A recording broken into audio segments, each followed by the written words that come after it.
I'm Zach Beatty. I work here with Avity. Matt Neuroth, who some of you may know already, is one of the principals of Avity. And Nick Robelik, right here, is the owner of this space. So we are the three hosts of this meetup. We are bringing a WordPress guru here tonight, Tony Zeoli, of digital strategy work. And without further ado, Tony Zeoli, WordPress and social media. Thank you. All right. Some of you, thank you very much. Some of you I know, there's some people here who are really true WordPress experts. So they've got me on my game tonight. And I hope they're not bored by this presentation because I probably know everything in it. So I went around the room earlier just to kind of assess that. And for example, this gentleman's using BuddyPress for a social network. Dr. Ron and his partner using BuddyPress all the time for all kinds of different networks, A2IM, right? Occupy. And Occupy Wall Street. And you're using WordPress, WordPress VIP at Time Inc. and some other projects that you're working on. Tina, you're working on some WordPress projects. So, what I'm here to talk about today, a little bit about WordPress, and most of you who are familiar with WordPress, you already know it's inherently not social, right? But it can be made social.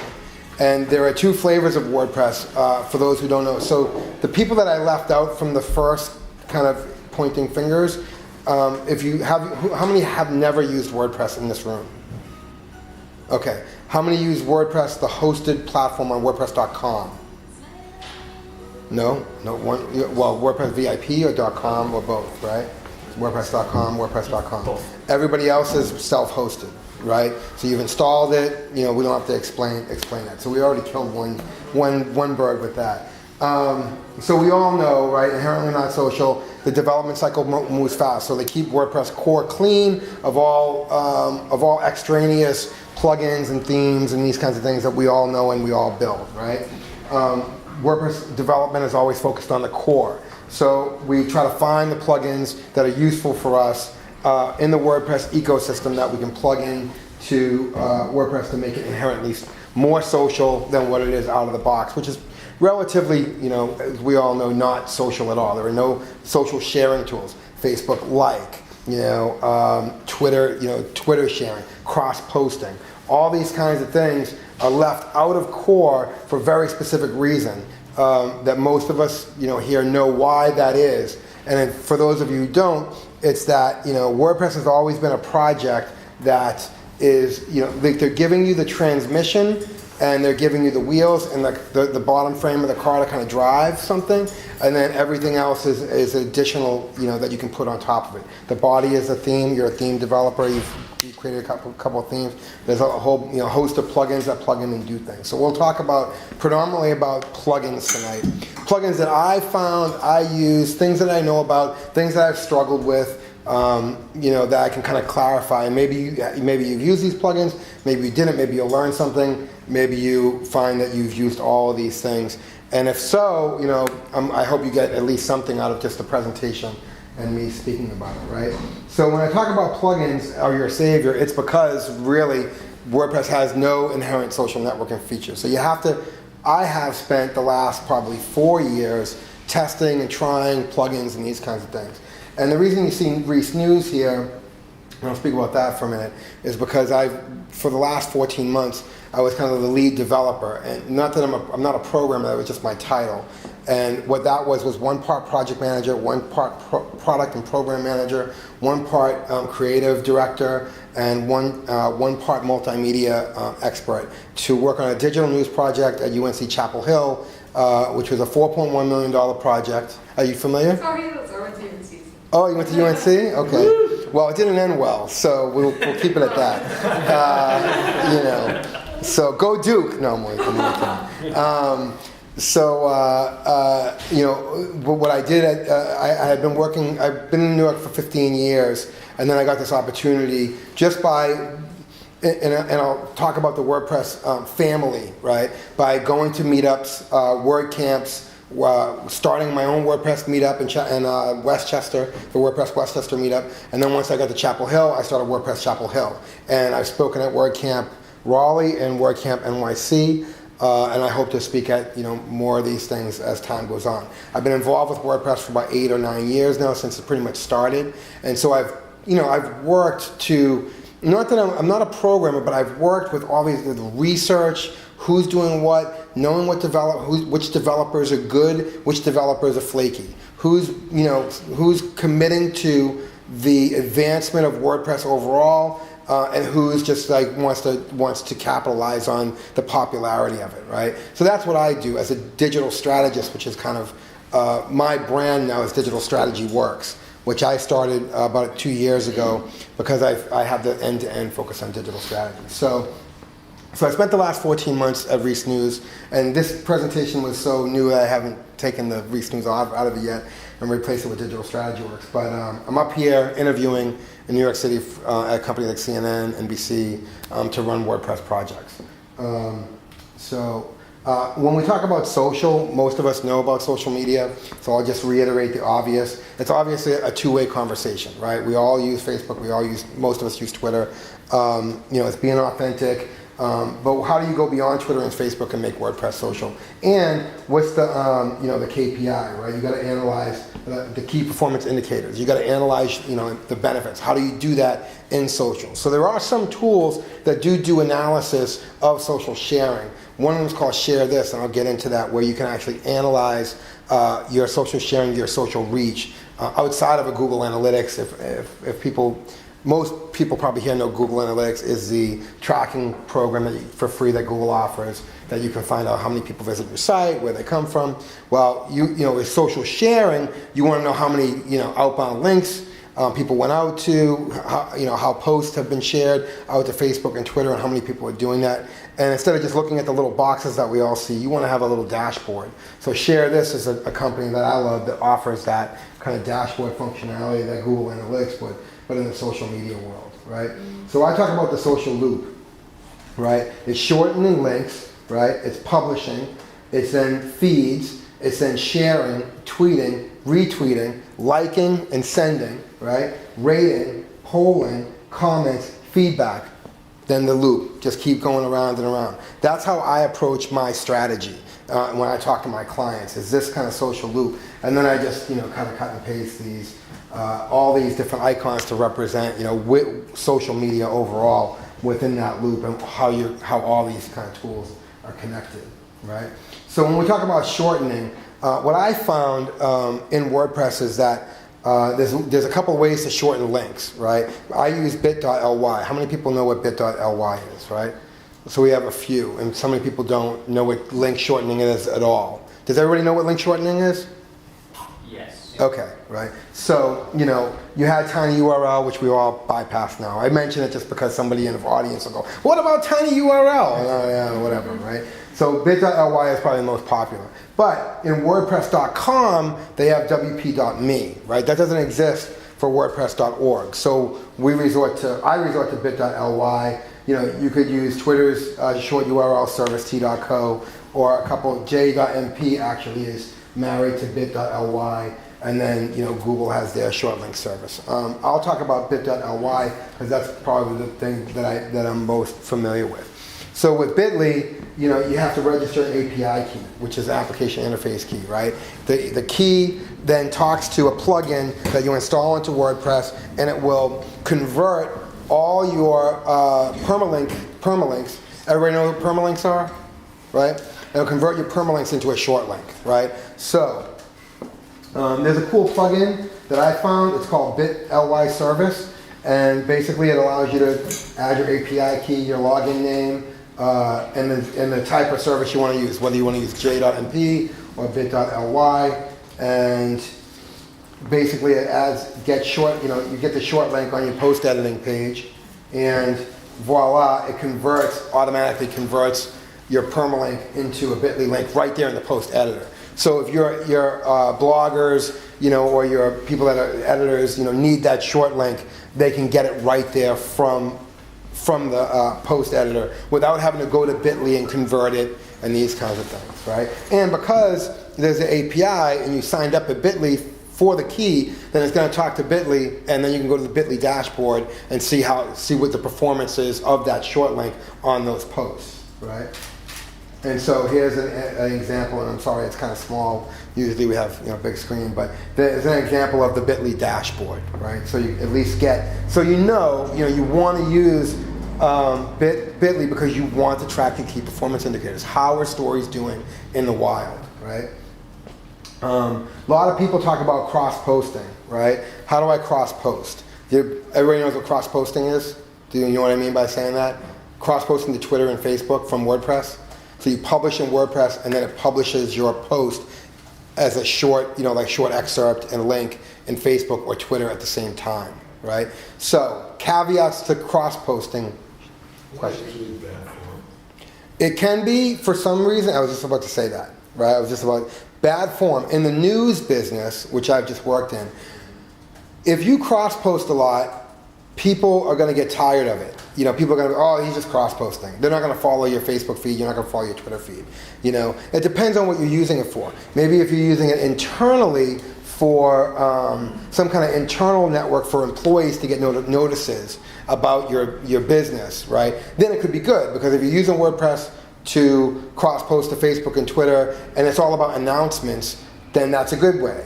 If it's about being authentic and rewriting stories, so if you're an editor of a major, like Morale was at Time Warner, if you're an editor and you're working on WordPress and you are working with writers, you don't want, if you're writing something in WordPress, you want to say something a little different in Twitter and a little different in Facebook and a little different in other social sites, so it doesn't seem like you're just being generic.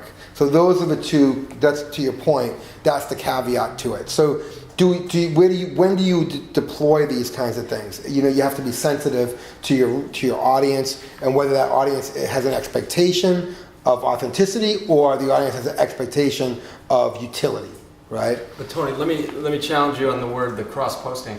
In the good form of it, which you just mentioned, you'd almost call it syndication. Cross-posting gives it a little bit of a negative. Right.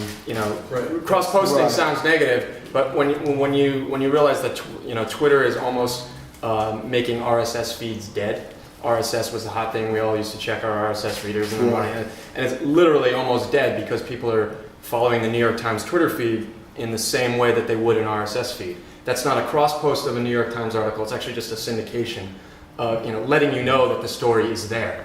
Right. But in that sense, twisting that story in social media so it doesn't sound like the post itself, right? So but you're right. I mean, cross-posting, words and terms can mean different things at different times. But it can have a negative connotation, right? The positive connotation is syndication, right? Well, the negative comes up in that Twitter and Facebook are not synonymous. They're two completely different kind of worlds. Right. So when you talk about syndication, well, like you said, what works in one doesn't necessarily work in the other. That's why you can say, if we want to have a debate, right? You could say syndication, is, in my mind, syndication is taking feeds, an XML feed, and publishing it into something somewhere else and syndicating that feed, and that just is the base feed. It's not changed for any reason. There's no moderator. And that's why I say cross-posting is, in my mind, there's some human, input into making a decision about how to post this, to cross-post it. And there, in the tools to use for cross-posting, there are opportunities now to, in WordBooker, which is a plugin I'll get to, there are opportunities to actually craft other information around the post without delivering just the excerpt, like rewriting an excerpt and sending it out. Using cross-posting, but using it wisely, right? So you've got a couple of things, right? WordPress to Hootsuite via RSS now. So I can go into Hootsuite and I can add an RSS feed, and that would be syndication, right? Of my blog into Hootsuite, which would then publish all my posts that I publish in my blog. Every time a RSS feed it gets pinged, then it pushes out a Hootsuite tweet or Facebook, or to all the systems that you've registered with it. How many people know Hootsuite? Okay, so Hootsuite and TweetDeck are two social. I'm not going to say aggregation because aggregation means pulling in, social pushing tools. I'll use that word, right? Basically, they allow you to sign up all your social media profiles into one application and write one post, and it sends it to all 20 at the same time, right? So TweetDeck got acquired by Twitter, and they've taken out a bunch of features, which is why I mentioned TweetDeck to WordPress was there, but now it's gone. And I'll show you where it was there in the next slide. Tumble to WordPress, or reverse using the Tumble plugin. So if you have a Tumble blog and you want to cross-post between WordPress and Tumblr, you can do that. You can sync posts to your LinkedIn via RSS. So if you got recruiters, you're looking for a job, you want to sync your post in, so recruiters can look what you're posting, you can do that. Display tweets, status updates, and check-ins with source or third-party widgets like Foursquare, Twitter, widgets, and you can just paste them all over your site to show that you're active in social media, right? So when we talk about cross-posting, we talk about a tool that I use all the time, which I love. It's by Alex King at CrowdFavorite, who is a WordPress core developer. Core developer meaning he's actually on top, with the core group of developers that actually contribute to WordPress on a daily basis, that are recognized, core developers. And he owns a company called CrowdFavorite in Denver, which is a really cool company. So cross-posting to Twitter, you've got to set up an app at developer.twitter.com. So you have to go get an API key, and you have to, a bunch of different keys that Twitter used to not need, but now you do. So you actually have to go to Twitter, and you have to go to this URL, developer.twitter.com, and you have to apply for an API key and some other types of keys that you then will input into Twitter Tools once you add it as a plugin, right? So it can post a single post, it can post a daily digest, it can post a weekly digest. So it has digest in single form, right?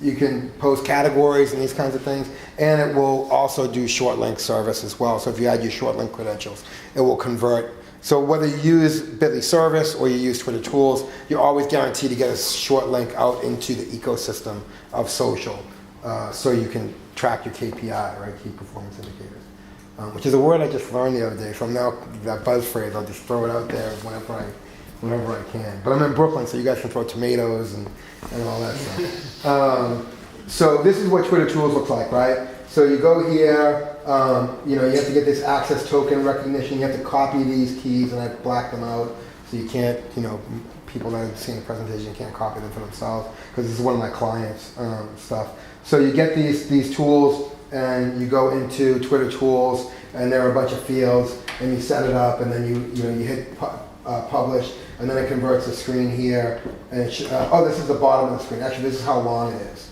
It goes like that, right? So I only had so much room. So this is what the Twitter Tools screen looks like, and you can't see it from back here, but tweet prefix for new blog posts.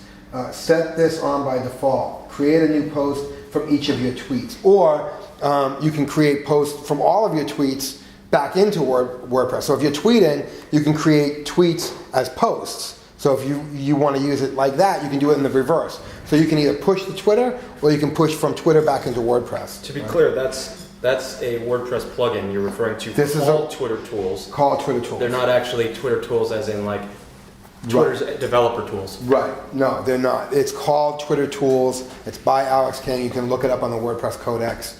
How many people have used Twitter Tools? Nobody? Yes. Nobody used it. All right. So at least I've taught all the experts something new. Right. It looks scary. So Twitter Tools has it adds a form here, so you can actually, do you want to send this post to Twitter? Yes or no, right? And you can add some hashtags to it. In the settings, you can set hashtags if you want, or you can, it gives you the flexibility to add them. So when this particular plugin, which I've not used, when it sends it to Twitter, how does it decide what gets, since it's limited to 140? Is it, do you select what it's? No, it will concatenate. It will concatenate. It takes the first 140. Yeah, it takes the first 140 characters. I mean, it limits. It looks at the title, and it looks at the body of the post, right, or the excerpt. Usually, they look at the excerpt first, and there's no excerpt. It'll look at the body of the post and take a certain set of characters, and then it will cut it ... and then it will add the short link. Right. Right. Does it have custom fields for hashtags? Yeah, right here, custom field for hashtags, right? So in other words, every post that goes out from your WordPress blog has that hashtag. So if you run a bike blog and you want every tweet to go out, anytime you write a WordPress post, it has a hashtag. Hashtag bike. Bike NYC or whatever. Right, and you can add that right there in the post editor, or you can set it in settings that all tweets have bike. But if you want to have more of customization, you just use the custom field, right?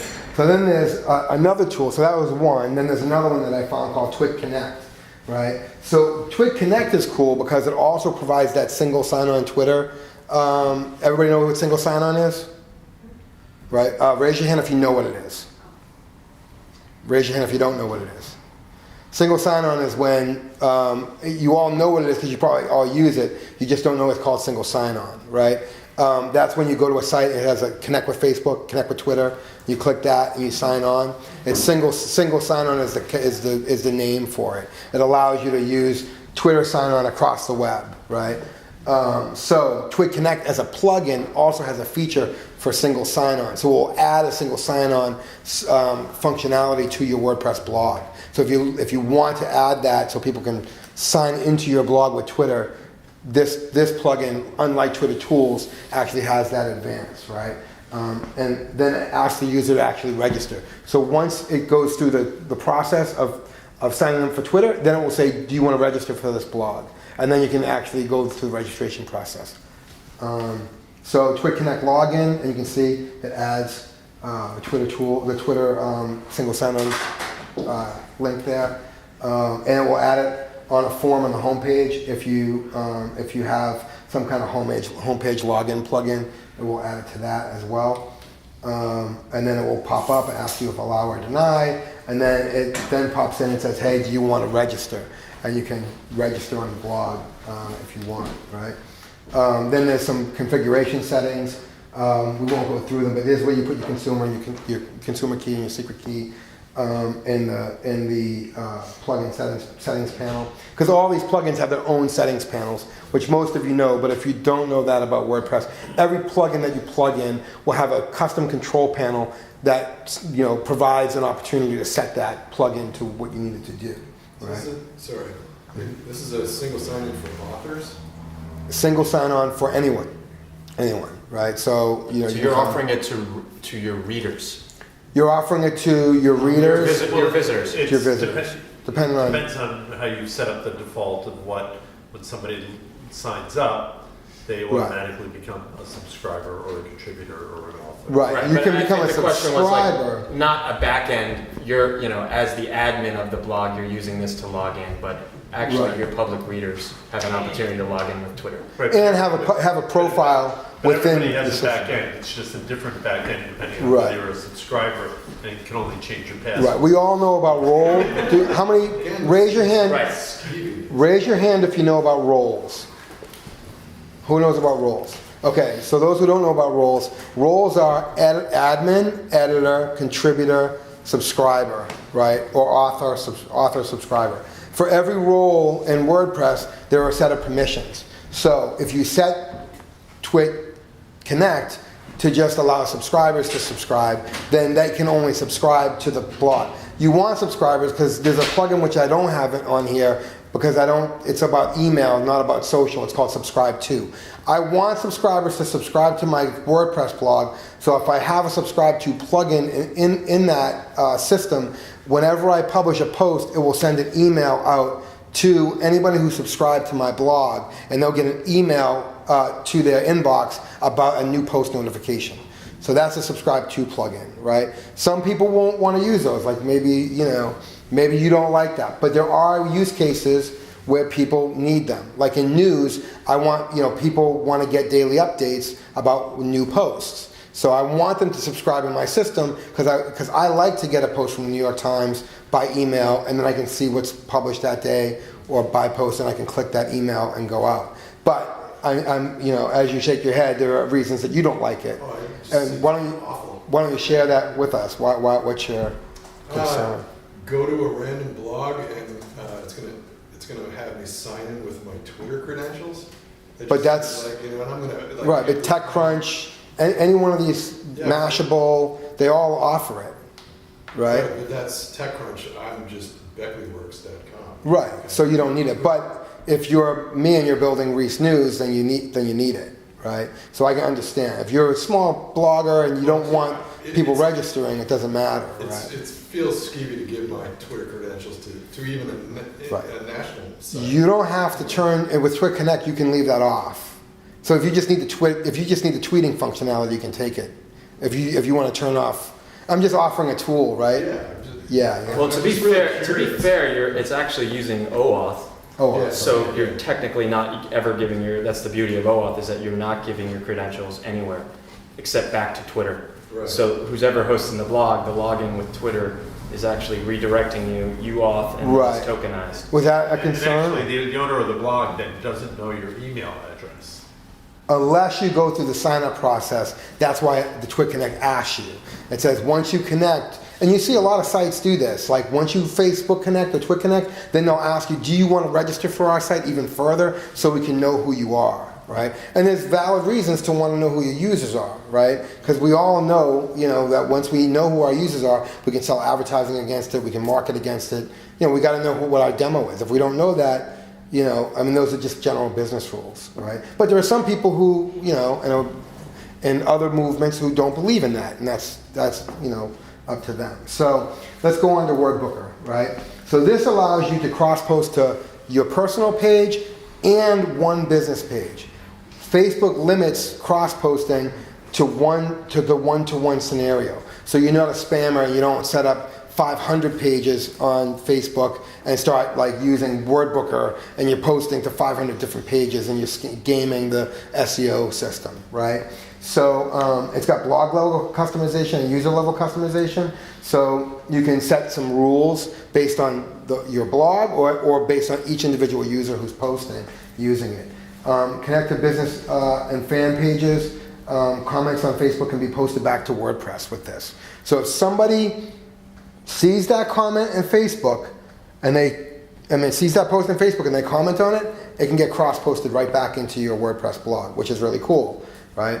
That is one step towards Facebook comments, which I'll talk about in a minute. I wrote a big blog post about Facebook comments, and I'll let you know about that. So here's an example of and I know it's at a distance. You just can imagine, use iframes instead of FBM XL, show Facebook like button on front page. It also offers the opportunity to add a like button, add a display button, verb to display, color scheme, display font, layout style. Do you want button count, non-button count? A button count is showing the number of tweets or likes, and if you want to you can hide that. So some people don't like to show that they've shared 23 things into Facebook or 23 times this article. They just want to keep it just like and share. So that gives you the opportunity to really customize buttons and verbs and post attribute, republish the post if edited more than 10 days ago, override republication window, update Facebook status, and all these different elements. So if you install it and play with it,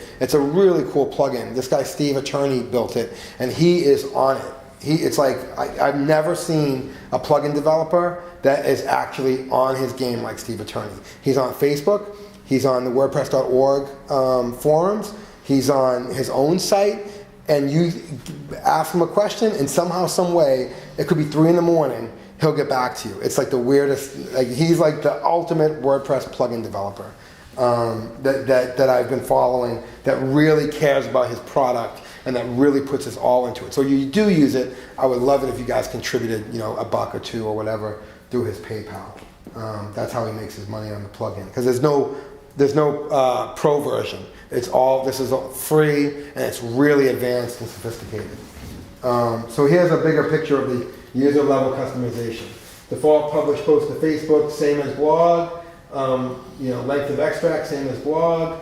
As well, publish into a personal wall, publish to the following fan page, update Facebook status, same as blog. All these different customizations that you can work with, and it really is just this really robust tool that will allow you to do so much. This is the connection screen. Once I connect it, I have to go through this process of connecting, clicking on these buttons, refreshing the window. It's a little clunky in how it actually works, but once you get it working, and you use it effectively and efficiently, it can really be a great tool, right? Here's an example of the, when you want to select which wall. If you've signed up, 5 business pages, and you can only select one, it gives you the opportunity to select which one you want to post to, right? Through the sign-up process. So you can sync that and cross-publish to both. So here are some management tools we talked about. Hootsuite, TweetDeck, both use the Twitter API to cross-post to WordPress.com. They did. TweetDeck, I don't know what happened. WordPress now on Hootsuite. So on Hootsuite, you see that they have a WordPress panel here, and you can add your credentials.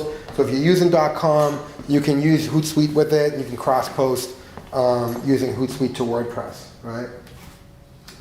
This is what the TweetDeck interface used to look like with this panel over here, and it used to have the ability to add a new account and add a WordPress account. But I looked at it today and it disappeared. I don't know why. I think it's post the Twitter acquisition, and I don't know if they'll bring it back and why it's gone. But it's really sad because it was a really cool feature. Then here's your sync with LinkedIn. If you want to sync it with your LinkedIn profile, you go to this application page, you add your application, and then you put in your credentials, and it will sync all your blog posts into LinkedIn, so people that are following you on LinkedIn can see what you're publishing, which is really cool.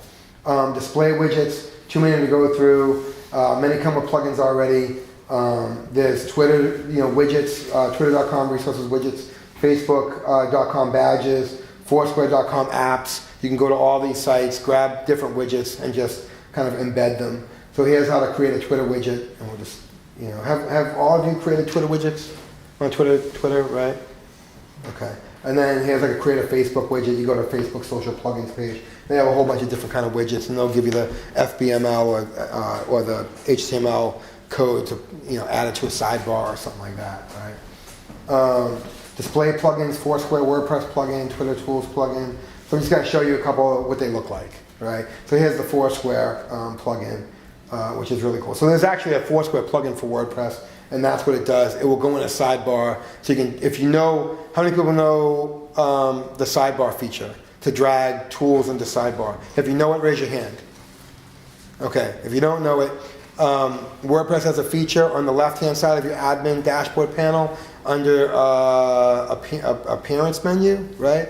There's a thing called sidebars. You click on that, and you can drag and drop your tools that are available to you through plugins or native WordPress tools into different sidebars, whether your theme has the ability to have 5 sidebars, 10 sidebars, 2 sidebars. You can target different widgets to different sidebars.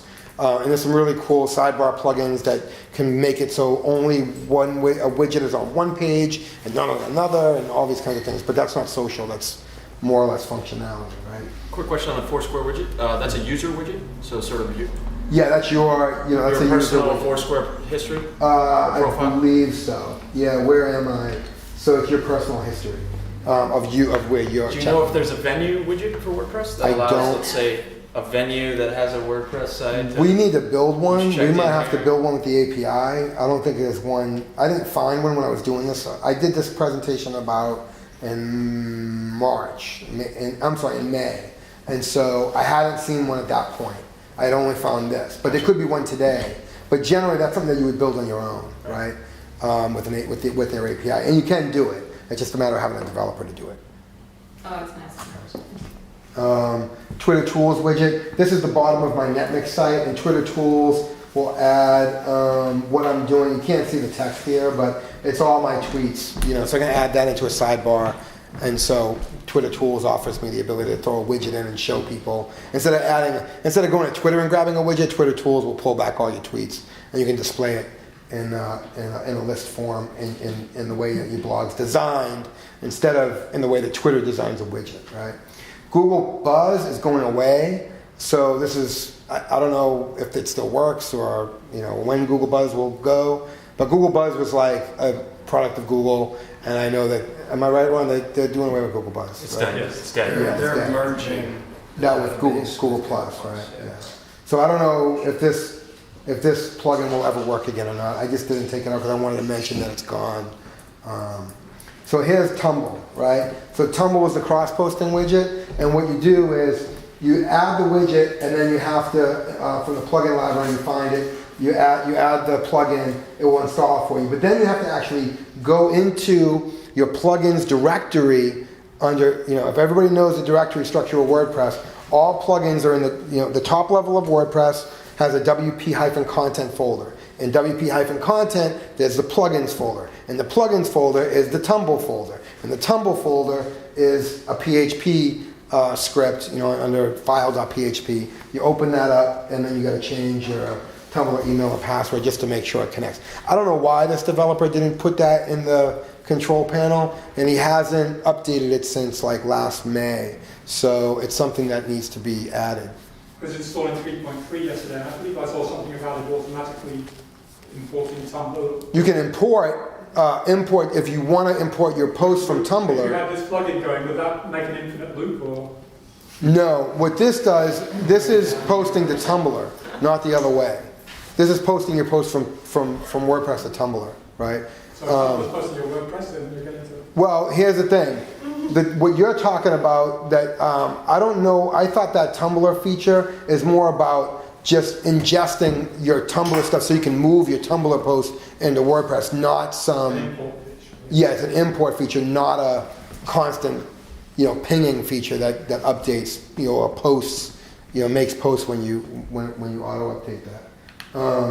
So what it does though is that post to Tumblr and post view, you can click this, post it, it will put this into the post editor, right?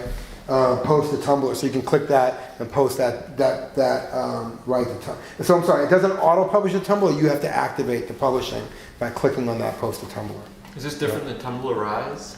I don't know Tumblr Rise as well as you do, so I'm not familiar with that, and I can't speak to that. Simple Facebook Connect. Facebook Connect is a huge plugin. It's a plugin that adds 8 other plugins. It's written by a really experienced developer, and it will add all kinds of stuff for Facebook, like a single sign-on on your home page or on your registration page. It will ask you, do you want to sign up for a username after you signed on? It also provides it in the profile, so if you want to connect or disconnect in the profile page, you can do that. And then that's connected, that was disconnected, this is connected, shows the avatar from Facebook, so you can click that and disconnect it. Simple Twitter Connect, same concept, right? Here's another social tool that he built. Social sharing. Social bookmarking, combine widgets from share this, add this, add to any tweet meme. If ever, basically all the liking and sharing buttons that you see on every blog, I use share this, right? You can use Facebook like and send plugins that are out there in the ecosystem. So if you search WordPress plugins repository, you're going to find 100 plugins that do like. You're going to have to test the one that you like and delete the ones that you don't, right? There's top 15 social bookmarking sites. I'll skip this. We talk about social bookmarking, brands that allow you to do those social widgets. I use ShareList. I think they're the best service. I've tested out all of them. Add to End is probably the worst UI. This is the second best, and this is, I think, the best. And ShareList also offers a left-hand static social sharing bar, so it doesn't move as you scroll the page. So you can have it under a post, or you can have it to the left of your page, which is what a lot of people like nowadays. ShareList widget, that's what it looks like. ShareList options, ShareList. You can have different types in share this. You can have different formats of your buttons if you want. Tweet meme, we'll add that tweet meme. I don't see this that much anymore though. I see people getting rid of tweet meme on a lot of blogs. It was very popular for like 2 years, and it seems to be going away in favor of like Google Plus and stuff like that. So this is tweet meme's website. Oh, or everyone uses the follow button now. Yeah, people using follow, right, for Twitter. Yeah, Twitter follow. So tweet meme is not really, it's going to be removed. But it was out there, and at the time of this, it was there. Facebook like, that's what that adds, the like button. Simple settings for Facebook like button. I use this one, April's Facebook like. I think it has the best UI for settings, and it places it at the top of a post. Or you can place it anywhere. You can place it at the bottom, at the top. Facebook Like and Send is another plugin that actually adds liking and sending features as well, so you can use that. Social feedback with Get Satisfaction. How many people know what Get Satisfaction is? Right. Get Satisfaction is a great tool for social feedback on your web projects, right? So if you're looking for, instead of having somebody fill out a form and answer a question and you wait for an email back from you, they can use the Get Satisfaction tools to actually create a social customer service. It's a really robust system. It's a third-party application. A lot of big companies use it. I love it. I've added it to Reese News, and we got a lot of constant feedback. People can share their knowledge, ask for help, report bugs, these kinds of things using the Get Satisfaction tool. And it offers like pop-up, a jQuery pop-up over your UI interface there.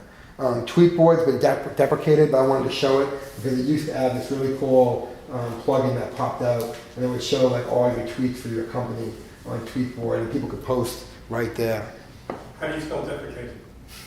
Yeah, probably I'm not. I was supposed to be an E, right? So I'm a WordPress guru, not a spelling teacher, right?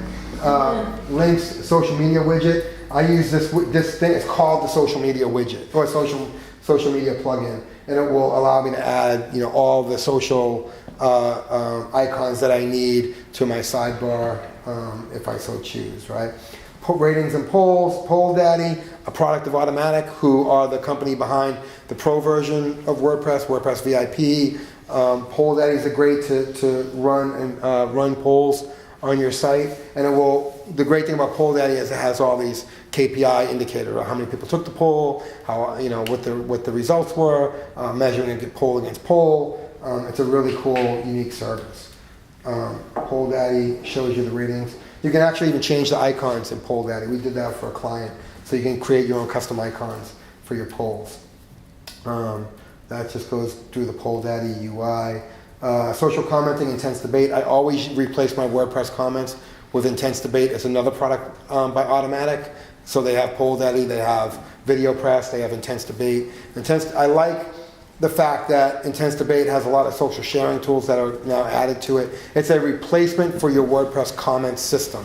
It takes it over, but there's Discuss as well. There's other tools, but I just prefer to use intense debate because, hold on, I'll get to that. Because they're created by Automatic, they know WordPress, and I feel like the integration is much tighter with intense debate, especially on the back end. When you're looking at your comments, they still look like you're in WordPress, not in Discuss or some other tool. Question? Just a fair warning, if you're left wing, never make a comment on a right wing site that uses intense debate, because people will change your karma, and then it affects any site that you go to. Oh, really? They'll flag you or whatever? Tends to be.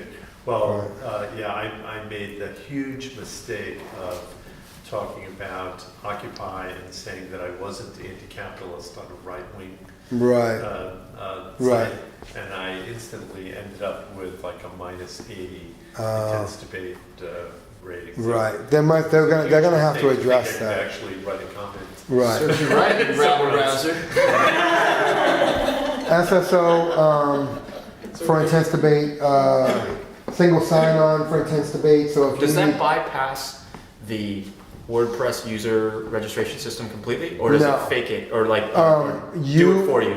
if you're a registered user on WordPress, you can log in and you can use intense debate and will post the comments into your WordPress database, right?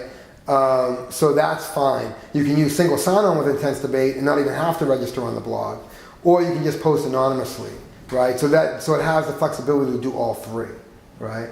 I'll say that what is good about it is that if you can try it, and if you don't like it, you can go back to your old, you can undo it without losing your comments. I believe that's pretty good. Yes.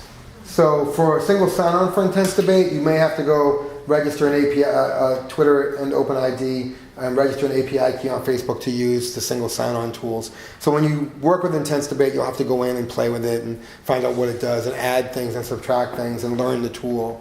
and all the features of it, right? So single sign-on for Intents Debate, you can see I had to add a Facebook key for it to actually use it to create single sign-on. This is what an Intents Debate comment form, comments looks like, and all your single sign-on tools. You can add more here, but through the control panel for Intents Debate. But I like Intents Debate because it stores the comments in your database, and that's what you want. You don't want to lose SEO, and that's important for SEO. So you have comments pulling from your database onto your pages, not like Facebook comments, which I'll get into in a minute. Facebook comments, right? There are a couple of plugins. What are Facebook comments? Everybody go to TechCrunch? Yes, no? Okay. Notice how they've switched out their commenting system, so it looks like this, right? It's Facebook. It looks like Facebook. That's an actual new product from Facebook. They want to take over commenting on all WordPress and other Drupal, wherever. They want to take over the commenting and kick out Intents Debate. It's like they see the value of Intents Debate and Discuss, and they want to replace that with Facebook comments. Now, my problem with Facebook comments is it assumes real names. You can't have the assumption of privacy with Facebook comments. You have to be a Facebook user, you have to log into Facebook, and you have to then when you post, it's your real name. It's in that whole Google, Facebook real names world. So if you're a right-wing blog, and you want to stay anonymous and post on the left wing, if they have Facebook comments, you can't post because you're not anonymous anymore. You have to use your real Facebook ID, right? Some of these two plugins, the weau.com Facebook comments and extend Facebook import comments on the WordPress Codex, there's two that I found. Both of them claim that they'll be able to store your comments in your WordPress database. I don't believe that because the way Facebook is dealing with comments and the way it's displaying comments on your page is through some kind of XML or something like that. Not XML, some kind of other scripting language. I'm not familiar with the programming around it.